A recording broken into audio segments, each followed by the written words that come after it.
Stock ಮಾರ್ಕೆಟ್ದಾಗ sector rotation ಏನೈತದ ಬಹಳ important ಆಗ್ತೈತಿ. ಅದ ಕಾರಣ ಭಾಳ ಸಾಮಾನ್ಯ ಇನ್ವೆಸ್ಟರ್ಸ್ಗ ಸೆಕ್ಟರ್ ರೊಟೇಷನ್ ಅಂದ್ರೇನ ಗೊತ್ತಿರಂಗಿಲ್ಲ. ಬಟ್ ಇದ ಒಂದ್ ಸ್ಟ್ರಾಟಜಿಯನ್ನ ಬಳಸಿ ಭಾಳ ಹೂಡಿಕೆದಾರರ ಭಾಳ ಹಣವನ್ನ ಗಳಿಸ್ತಾರ ಮಾರ್ಕೆಟ್ದಾಗ.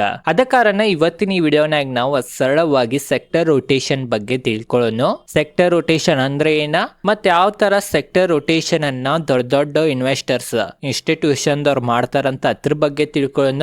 ಮತ್ತ ರಿಟೇಲ್ ಇನ್ವೆಸ್ಟರ್ ಸೆಕ್ಟರ್ ರೊಟೇಷನ್ ಅನ್ನ ಮಿಸ್ ಎದಕ್ ಮಾಡ್ತಾನ, ಅದರಿಂದ ಕಾರಣಗಳೇನಂತ ಅದ್ರ ಬಗ್ಗೆ ತಿಳ್ಕೊಳ್ಳೋಣ. ಮತ್ತೊಬ್ಬರ ಸಾಮಾನ್ಯ ಹೂಡಿಕೆದಾರರಾಗಿ ಈ ಸೆಕ್ಟರ್ ರೊಟೇಷನ್ ಅನ್ನ ಯಾವ ತರ ಕಂಡು ಹಿಡಿಬಹುದ, ಅಥವಾ ಯಾವ ತರ ನಾವು FIIs ಗತ್ಲೆ ಸೆಕ್ಟರ್ ರೊಟೇಷನ್ ನಾಗ ಭಾಗವಹಿಸಿ ಹಣವನ್ನ ಗಳಿಸಬಹುದು ಮಾರುಕಟ್ಟೆನಾಗ ಅಂತ ಅದ್ರ ಬಗ್ಗೆ ತಿಳ್ಕೊಳ್ಳೋಣ. ಅದ ಕಾರಣ ವಿಡಿಯೋ ಬಹಳ ಇಂಪಾರ್ಟೆಂಟ್ ಆಗ್ತೈತಿ. ವಿಡಿಯೋನ ಸ್ಕಿಪ್ ಮಾಡೋಲ್ದ ಫುಲ್ ವಿಡಿಯೋನ ನೋಡ್ರಿ. ವಿಡಿಯೋ ಲೈಕ್ ಮಾಡಿರ್ಲಿಲ್ಲ ಇದ್ರೆ ಲೈಕ್ ಮಾಡ್ರಿ, ಮತ್ತ ಕಮೆಂಟ್ ಸೆಕ್ಷನ್ ನಾಗ ಥ್ಯಾಂಕ್ ಯು ಅಂತ ಕಮೆಂಟ್ ಮಾಡ್ರಿ. ಬರೀ ನಾವು ಫಸ್ಟ್ ಸೆಕ್ಟರ್ ರೊಟೇಷನ್ ಅಂದ್ರೇನ, ಸೆಕ್ಟರ್ ರೊಟೇಷನ್ ಅಂದ್ರೇನು ಅಂತ ಅದ್ರ ಬಗ್ಗೆ ತಿಳ್ಕೊಳ್ಳೋಣ. ನೋಡ್ರಿ, ಸೆಕ್ಟರ್ ರೊಟೇಷನ್ ಅನ್ನ ನಾವು ಸಾಮಾನ್ಯವಾಗಿ ತಿಳ್ಕೊಬೇಕಂತಂದ್ರ ನೀವು ನೋಡಿರ್ಬೋದ, ಈಗ ಈ ಭೂಮಿ ಮ್ಯಾಗ ಬೇಸಿಗೆಗಾಲ ಬಂತಂದ್ರ ನೆಕ್ಸ್ಟ್ ಮಳೆಗಾಲ ಬರ್ತೈತಿ, ಮಳೆಗಾಲ ಬರನ ಚಳಿಗಾಲ ಬರ್ತೈತಿ. ಅದೇ ತರ ಮಾರ್ಕೆಟ್ದಾಗನು ಚಕ್ರಗಳು ಇರ್ತಾವ ಅಥವಾ ಸೀಸನ್ಗಳು ಇರ್ತಾವ ಅಂತ ನಾವ ಅನ್ಬೋದ. ಮಾರ್ಕೆಟ್ದಾಗ ನೀವು ಅಬ್ಸರ್ವ್ ಮಾಡಿರ್ಬೋದ, ಮೊದಲೇನ್ IT ಕಂಪ್ನಿಗಳು ಬಹಳ ಇರ್ತಿದ್ದು, ಈಗ ನೋಡಿರ್ಬೋದು ನೀವು ಡಿಫೆನ್ಸ್ ಕಂಪ್ನಿಗಳು ಬಹಳ ಇರ್ತಾವ. IT ಇರೋಕ್ಕಿಂತ ಮೊದಲ ಬ್ಯಾಂಕಿಂಗ್ ಬಹಳ ಇರ್ತಿದ್ದು, ಮತ್ ಇವು ಫೈನಾನ್ಸ್ ಕಂಪ್ನಿಗಳೇನಿದ್ದು EMI ಅದು ಕೊಡ್ತಿದ್ದು. ಮೊಬೈಲ್ ತೊಂದ್ರೆ ಇತ್ತು ಅಂದ್ರ ಬಜಾಜ್ ಫೈನಾನ್ಸ್ ಅದು ಅಂತ ಕಂಪ್ನಿಗಳು 2012ಕ್ಕ ಬಹಳ ಇರಿದ್ದು ರೀ. ಅದ ಕಾರಣ ಪ್ರತಿ ವರ್ಷ ಒಂದ್ ಸೆಕ್ಟರ್ ಇರ್ತೈತಿ, ಅದಕ್ಕ ನಾವ್ ಅಂತೇವಿ ಸೆಕ್ಟರ್ ರೊಟೇಷನ್. ಇನ್ನ ನಾವು ಡೀಟೇಲ್ ದಾಗ ತಿಳ್ಕೊಬೇಕಂತಂದ್ರ ಸ್ಟಾಕ್ ಮಾರ್ಕೆಟ್ದಾಗ ಹಣ ಒಂದ್ ಸೆಕ್ಟರ್ ದಿಂದ ಮತ್ತೊಂದ್ ಸೆಕ್ಟರ್ಗ ರೋಟೇಟ್ ಆಗೋದನ್ನ ನಾವು ಸೆಕ್ಟರ್ ರೊಟೇಷನ್ ಅಂತೀವಿ. ಇದ್ರ ಬಗ್ಗೆ ನಿಮ್ಗ ಗುರ್ತ ಆಗಿರ್ಬೋದ ಸೆಕ್ಟರ್ ರೊಟೇಷನ್ ಅಂದ್ರೆ ಏನ. ಬರೀ ಈಗ ನಾವೇನ್ ತಿಳ್ಕೊಳ್ಳೋಣ ಅಂತಂದ್ರ ಸೆಕ್ಟರ್ ರೊಟೇಷನ್ ಯಾವ ತರ ಕೆಲಸ ಮಾಡ್ತೈತಿ ಅಂತ ಅದ್ರ ಬಗ್ಗೆ ತಿಳ್ಕೊಳ್ಳೋಣ.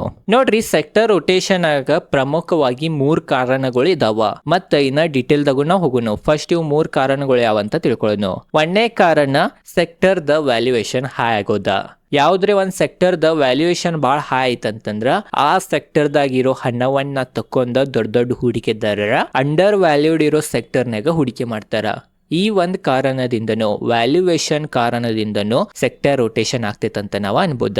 ಮತ್ತ ಎರಡನೇ ಕಾರಣ ಅರ್ನಿಂಗ್ಸ್ ಗ್ರೋತ್.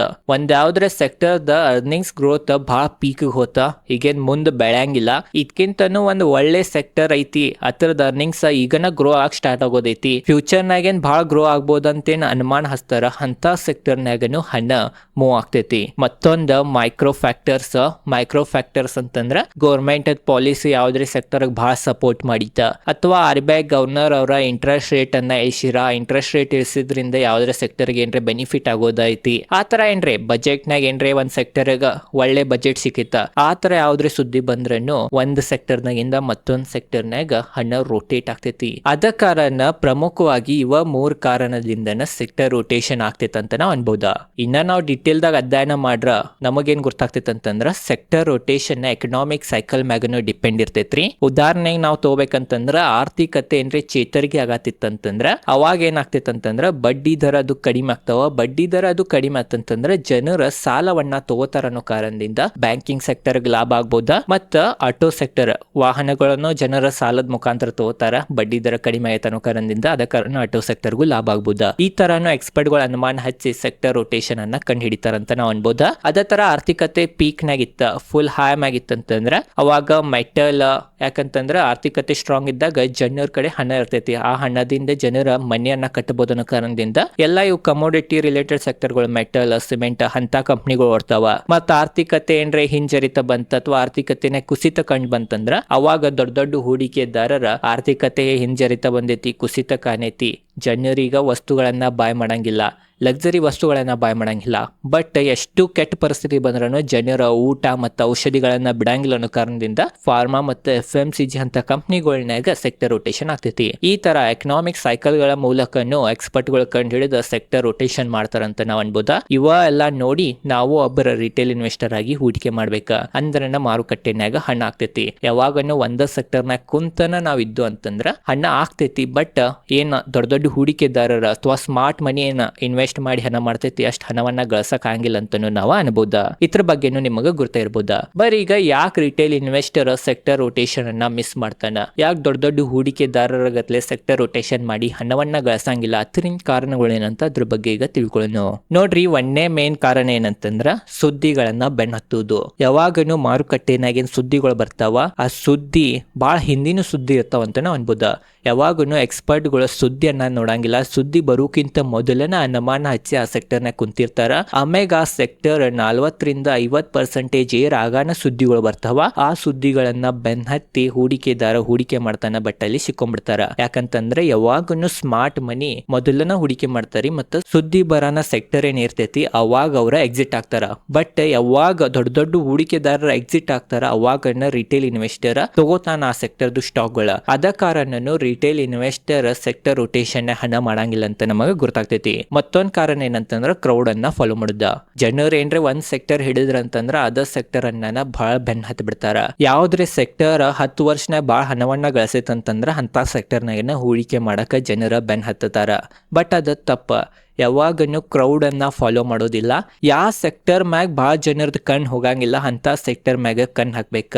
ಬಟ್ ಭಾಳ ಹೂಡಿಕೆದಾರರ ಎಲ್ಲಿ ಜನರು ಹೋಗತ್ತಾರ, ಕ್ರೌಡ್ ಎಲ್ಲಿ ಹೋಗತೈತಿ ಅದ ಸೆಕ್ಟರ್ನಾಗನ ಹೂಡಿಕೆ ಮಾಡ್ತಾರ. ಆ ಒಂದ್ ಕಾರಣದಿಂದನು ಸೆಕ್ಟರ್ ರೊಟೇಷನ್ ದಿಂದ ರಿಟೇಲ್ ಇನ್ವೆಸ್ಟರ್ ಹಣ ಗಳಿಸಂಗಿಲ್ಲ ಅಂತ ನಮ್ಗೆ ಗೊತ್ತಾಗ್ತೈತಿ. ಇವ 2 ಪ್ರಮುಖ ಕಾರಣಗಳ್ರಿ. ಬರೀ ಈಗ ನಾವೇನ್ ತಿಳ್ಕೊಳ್ಳೋಣ ಅಂತಂದ್ರ ಯಾವ ತರ ಒಬ್ಬ ರಿಟೇಲ್ ಇನ್ವೆಸ್ಟರ್ ಸೆಕ್ಟರ್ ರೊಟೇಷನ್ ಅನ್ನ ಪತ್ತೆ ಹಚ್ಚಬಹುದಂತ ಅದ್ರ ಬಗ್ಗೆ ತಿಳ್ಕೊಳ್ಳೋಣ. ನೀವೊಬ್ಬ ರಿಟೇಲ್ ಇನ್ವೆಸ್ಟರ್ ಆಗಿ ದೊಡ್ಡ ದೊಡ್ಡ ಹೂಡಿಕೆದಾರರ ಗತ್ಲೆ ಸೆಕ್ಟರ್ ರೊಟೇಷನ್ ಅನ್ನ ಪರ್ಟಿಕ್ಯುಲರ್ ಪಿಕ್ ಮಾಡೋದ ಬಹಳ ಕಠಿಣ. ಅದ ಸಮಯದ ಹಿಡಿಯೋದು ಬಹಳ ಕಠಿಣ. ಅದ ಕಾರಣ ನೀವು ಫಸ್ಟ್ ಡೈವರ್ಸಿಫೈ ಇರ್ಬೇಕ. ನಿಮ್ ಪೋರ್ಟ್ಫೋಲಿಯೋ ಎಲ್ಲಾ ಸೆಕ್ಟರ್ನಾಗ ಸ್ವಲ್ಪ ಹಣ ಕರೆಕ್ಟ್ ಇರ್ಬೇಕು. ಡೈವರ್ಸಿಫೈ ಅಂದ್ರೆ ಯಾವ ಸೆಕ್ಟರ್ ಇದ್ರೂ ನಿಮಗ ಲಾಭ ಆಗ್ತೈತಿ, ಮತ್ ಯಾವ ಸೆಕ್ಟರ್ ಕುಸಿದ್ರೂ ನಿಮಗ ನಷ್ಟ ಕಡಿಮೆ ಆಗ್ತೈತಿ. ಮತ್ತ ಡೈವರ್ಸಿಫೈ ಜೊತೆಗನ ನಿಮ್ ಪೋರ್ಟ್ಫೋಲಿಯೋನ ನೀವು ರೀಬ್ಯಾಲೆನ್ಸ್ ಮಾಡ್ಬೇಕಂತನೂ ನಮಗೆ ಎಕ್ಸ್ಪರ್ಟ್ಗಳು ಇಲ್ಲಿ ತಿಳಿಸಿದಾರ. ರೀಬ್ಯಾಲೆನ್ಸ್ ಅಂದ್ರೆ ಏನಂತ ಈಗ ತಿಳ್ಕೊಳ್ಳೋಣ.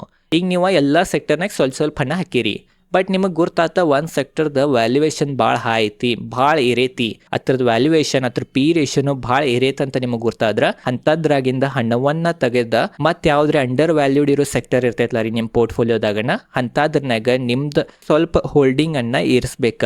ಅವಾಗ ರೀಬ್ಯಾಲೆನ್ಸ್ ಆಗ್ತೈತಿ. ಅವಾಗ ಏನ್ರೆ ಸೆಕ್ಟರ್ ರೊಟೇಷನ್ ಆಗಿ ಅಂಡರ್ ವ್ಯಾಲ್ಯೂಡ್ ಇರೋ ಸೆಕ್ಟರ್ ಏನ್ರೆ ಏರಿತಂತಂದ್ರ ಅವಾಗ ನಿಮಗೆ ಲಾಭನೂ ಆಗುದ.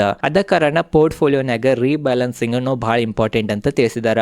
ಮೂರನೇದೇನಂತ ಮೈಕ್ರೋ ಫ್ಯಾಕ್ಟರ್ಸ್ ಮ್ಯಾಗ ಅವೇರ್ನೆಸ್ ಇರ್ಬೇಕು ಅಥವಾ ಕಣ್ಣಿರ್ಬೇಕ. ಏನ್ RBI ಇಂಟ್ರೆಸ್ಟ್ ರೇಟ್ ಕಡಿಮೆ ಮಾಡ್ತೈತಿ, ಯಾವ ತರ ಇಂಟ್ರೆಸ್ಟ್ ರೇಟ್ಲೆ ಸೆಕ್ಟರ್ ರೊಟೇಷನ್ ಆಗ್ತೈತಿ ಅಂತ ನಾವು ಆಲ್ರೆಡಿ ನಿಮಗೆ ತಿಳಿಸೇ ಬಿಟ್ಟೇನಿ. ಅದೇ ಕಾರಣ ಏನ್ರಿ RBI ಇಂಟ್ರೆಸ್ಟ್ ರೇಟ್ ಕಡಿಮೆ ಮಾಡಿತ್ತು, ಏರಿಸಿತ್ತು, ಇನ್ಫ್ಲೇಷನ್ ಏನಾಗತೈತಿ ಅಂತ ಎಲ್ಲಾ ಮೈಕ್ರೋ ಫ್ಯಾಕ್ಟರ್ಸ್ ಮ್ಯಾಗ ಕಣ್ಣಿರ್ಬೇಕ. ಅದ್ರ ಮುಖಾಂತರ ನೀವು ಸೆಕ್ಟರ್ ರೊಟೇಷನ್ ಅನ್ನ ಮಾಡ್ಬೇಕ. ಯಾವ ತರ ಒಂದು ಇನ್ಫ್ಲೇಷನ್ ಮಾರುಕಟ್ಟೆ ಮ್ಯಾಗ, ಭಾರತದ ಮಾರುಕಟ್ಟೆ ಅಷ್ಟೇ ಇಲ್ಲ ಜಗತ್ತದ ಮಾರುಕಟ್ಟೆ ಮ್ಯಾಗನು ಯಾವ ತರ ಎಫೆಕ್ಟ್ ಆಗ್ತೈತೆ ಅಂತ ಒಂದು ವಿಡಿಯೋ ಮಾಡೇನಿ. ಅದ ಕಾರಣ ಅದರ ಲಿಂಕ್ ಡಿಸ್ಕ್ರಿಪ್ಷನ್ ಹಾಕಿರ್ತೇನೆ. ಈ ವಿಡಿಯೋ ಮುಗ್ಯಾನ ಆ ವಿಡಿಯೋ ಹೋಗಿ ನೋಡ್ರಿ, ಅಂದ್ರೆ ನಿಮ್ಗೆ ಕರೆಕ್ಟ್ ಡೀಟೇಲ್ದಾಗ ಗೊತ್ತಾಗ್ತೈತಿ. ಮತ್ತೊಂದು ಗೌರ್ಮೆಂಟ್ ಕೆಪೆಕ್ಸ್ ಮಾಡತ್ತಿತ್ತು ಇಲ್ಲೋ, ಗೌರ್ಮೆಂಟ್ ಕೆಪೆಕ್ಸ್ ಮಾಡ್ರ ಯಾವ ಸೆಕ್ಟರ್ ಕಡೆ ಕೆಪೆಕ್ಸ್ ಮಾಡತೈತೆ ಅಂತ ನೋಡ್ಬೇಕ. ಯಾಕಂತಂದ್ರೆ ಗೌರ್ಮೆಂಟ್ ಅಲ್ಲಿ ಹಣ ಹಾಕತ್ತಂತಂದ್ರೆ ಅಲ್ಲಿ ಗ್ರೋತ್ ಪೊಟೆನ್ಶಿಯಲ್ ಬಹಳ ಹೆಚ್ಚಿರ್ತೈತಿ. ಅವಾಗನು ನಾವು ಸೆಕ್ಟರ್ ರೊಟೇಷನ್ ಅನ್ನ ಕಂಡುಹಿಡಿಬಹುದ. ಮತ್ತೆ ಗೌರ್ಮೆಂಟ್ ಪಾಲಿಸಿಗಳ ಮ್ಯಾಗ ಕಣ್ಣಿರ್ಬೇಕ. ಯಾವ್ದ್ರೆ ಗೌರ್ಮೆಂಟ್ ಪಾಲಿಸಿ ಒಂದ ಸೆಕ್ಟರ್ ಬಹಳ ಸಪೋರ್ಟ್ ಮಾಡತ್ತಿದ್ರ ಅಂತ ಸೆಕ್ಟರ್ ಅನ್ನು ಫ್ಯೂಚರ್ ನಾಗ ಬಹಳ ಔಟ್ ಪರ್ಫಾರ್ಮ್ ಮಾಡಬಹುದ.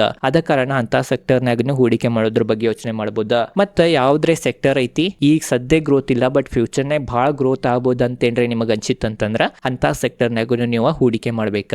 ಅವಾಗನ ನೀವು ಸೆಕ್ಟರ್ ರೊಟೇಷನ್ ಅನ್ನ ಕಂಡು ಹಿಡಿಬಹುದ, ಅಥವಾ ಅವಾಗನ ನೀವು ಸೆಕ್ಟರ್ ರೊಟೇಷನ್ ಮುಖಾಂತರ ಹಣ ಮಾಡ್ಬೋದು ಮಾರುಕಟ್ಟೆನಾಗ ಅಂತಾನು ನಮಗ ಗುರ್ತಾಗ್ತೈತಿ. ನೋಡ್ರಿ, ಒಂದೇನ್ ತಿಳ್ಕೊಬೇಕಂತಂದ್ರ ಯಾವಾಗನು ಯಾವ ಸೆಕ್ಟರ್ ಸುದ್ದಿಗೊಳದಾಗ ಇರಂಗಿಲ್ಲ ಅಂತ ಸೆಕ್ಟರ್ ಮ್ಯಾಗ ಕಣ್ಣಿರ್ಬೇಕಂತನೂ ನಮಗ ಎಕ್ಸ್ಪರ್ಟ್ಗಳು ತಿಳಿಸ್ತಾರ.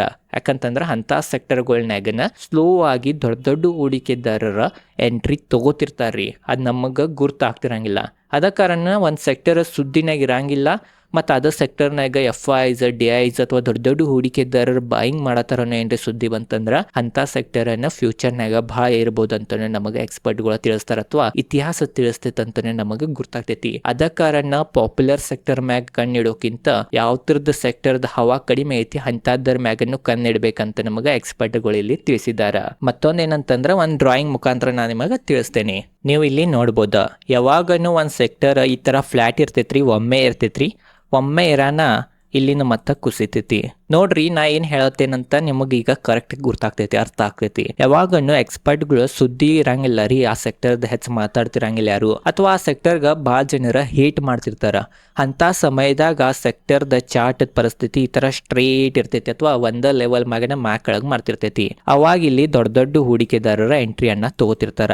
ಅದನ್ನ ನೀವು ಕಂಡು ಹಿಡಿಬೇಕ. ಆಮ್ಯಾಗ ದೊಡ್ಡ ದೊಡ್ಡ ಹೂಡಿಕೆದಾರರ ಎಂಟ್ರಿ ತೊಗೊಂಡಾಗನ ಏನ್ರೆ ಒಳ್ಳೆ ಸುದ್ದಿ ಬರ್ತೈತಿ, ಅಥವಾ ಆ ಸೆಕ್ಟರ್ನಾಗ ಒಳ್ಳೆ ಅರ್ನಿಂಗ್ಸ್ ಗ್ರೋತ್ ಬರ್ತೈತಿ. ಅವಾಗ ಆ ಸೆಕ್ಟರ್ ಏರಾಕ್ ಸ್ಟಾರ್ಟ್ ಆಗ್ತೈತಿ. ಏರಾಕ್ ಸ್ಟಾರ್ಟ್ ಆಗನ ಆಮ್ಯಾಗ ಇಲ್ಲಿ ಬರ್ತಾರ ಟಿವಿ ಚಾನೆಲ್ಗಳ ದೊಡ್ಡ ದೊಡ್ಡ ಹೂಡಿಕೆದಾರರ, ಎಲ್ಲ ಯೂಟ್ಯೂಬರ್ಸ್ ಎಲ್ಲ ಬರ್ತಾರ. ಅವಾಗ ಈ ಸೆಕ್ಟರ್ ಬಗ್ಗೆ ಮಾತಾಡಕ ಚರ್ಚೆ ಮಾಡಕ್ ಸ್ಟಾರ್ಟ್ ಮಾಡ್ತಾರ.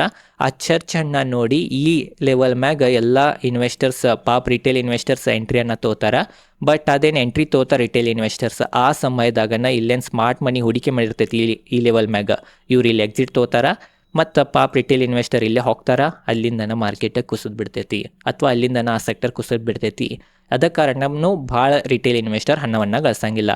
ಅದ ಕಾರಣ ಯಾವಾಗನ್ನು ಅಕ್ಯುಮುಲೇಷನ್ ನಾವು ಫೇಸ್ ಅಂತೇವೆ ಇದಕ್ಕೆ. ಯಾವಾಗನ್ನು ಇಲ್ಲಿ ಅಕ್ಯುಮುಲೇಟ್ ಮಾಡ್ತಿರ್ತಾರೆ ಈ ದೊಡ್ಡ ದೊಡ್ಡ ಹೂಡಿಕೆದಾರರ. ಆ ಫೇಸ್ನಾಗ ನಾವು ಕಂಡುಹಿಡಿಬೇಕಾ. ಆ ಫೇಸ್ ನಮಗೆ ಸಿಗ್ಬೇಕಂತಂದ್ರೆ ಆ ಫೇಸ್ ಬಗ್ಗೆ ಅವಾಗನ್ನು ಯಾರು ಮಾತಾಡ್ತಿರಂಗಿಲ್ಲ, ಮತ್ತು ಭಾಳ ಜನರು ಅದ್ರ ಬಗ್ಗೆ ನೆಗೆಟಿವ್ ಮಾತಾಡ್ತಿರ್ತಾರೆ. ಅವಾಗ ನಮಗೆ ಅಕ್ಯುಮುಲೇಟ್ ಫೇಸ್ನಾಗ ಸಿಗ್ತೈತಂತ ನಾವು ಅನ್ಬೋದ.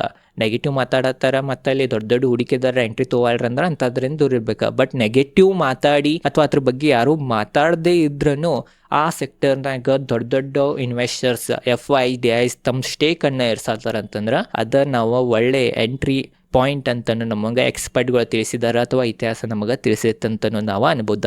ಓವರ್ ಆಲ್ ಇದೈತ ಈ ವಿಡಿಯೋನಾಗ ನಿಮಗೆ ಡೀಟೇಲ್ದಾಗ ಗುರ್ತಾಗಿರ್ಬೋದು ಅಂತ ನನಗೆ ಅನಿಸ್ತೈತಿ. ಸೆಕ್ಟರಲ್ ರೊಟೇಷನ್ ಬಗ್ಗೆ ಇಷ್ಟೇ ಡೀಟೇಲ್ದಾಗ ಇಷ್ಟರವಾಗಿ ಯಾರು ನಿಮಗೆ ತಿಳಿಸಂಗಿಲ್ಲ ಅಂತನೂ ನನಗೆ ಅನಿಸ್ತೈತಿ. ನಿಮಗೆ ಯಾವ ಥರ ಅನ್ಸಿತ್ತು ಈ ವಿಡಿಯೋ ಅಂತ ಕಮೆಂಟ್ ಸೆಕ್ಷನ್ ತಿಳಿಸ್ರಿ. ಓವರ್ ಆಲ್ ಇದೈತಿ ಇವತ್ತಿನ ಈ ವಿಡಿಯೋ ಚಲೋ ಅನ್ಸಿದೋಗಿ ಲೈಕ್ ಮಾಡ್ರಿ. ಮತ್ತು ಇದೇ ಥರ ಸ್ಟಾಕ್ ಮಾರ್ಕೆಟ್ ರಿಲೇಟೆಡ್ ಕನ್ನಡದಾಗ ಸ್ಥಳವಾಗಿ ನಿಮಗೆ ಏನರ ವಿಡಿಯೋಗಳು ನೋಡೋದಿದ್ರೆ ನನ್ನ ಚಾನಲ್ ನೀವು ಸಬ್ಸ್ಕ್ರೈಬ್ ಮಾಡ್ರಿ. ಧನ್ಯವಾದಗಳು.